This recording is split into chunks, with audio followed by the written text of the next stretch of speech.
យើងជាអ្នកចម្រើនលើលោកយើងជាអ្នកចម្រើនបំផុតក្នុងលោក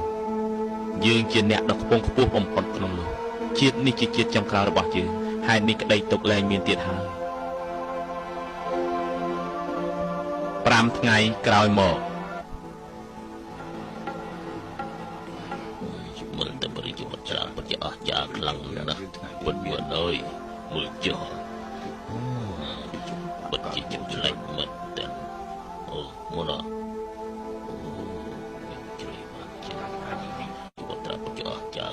ព្រះរាជគ្រូយើងរីករាយខ្លាំងណាស់ដែលបានជួបពួកលោកព្រះរាជបុត្រាមានលក្ខណៈល្អដែរទេក្រាបទូលព្រះបង្គំសូមថ្វាយព្រះនាមថាសិទ្ធត្ថៈដែលមានន័យថាមានក្តីប្រាថ្នាសម្រេចសិទ្ធត្ថៈហើយម្ចាស់អូនយល់យ៉ាងណាដែរព្រះរាជនីព្រះបោះ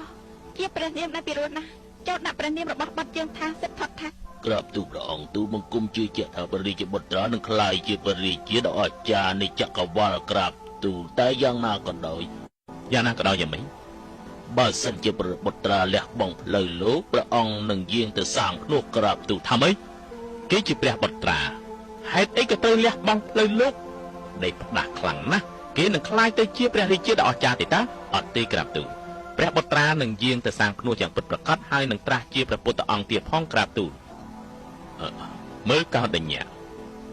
លោកនៅក្មេងហើយឆ្លាតជាងគេចូលប្រាប់មកមើលថាអ្វីដែលធ្វើឲ្យព្រះបុត្រារបស់យើងជ្រើសរើសវិធីចេញសាងភ្នោះហើយត្រាស់ជាព្រះពុទ្ធអង្គ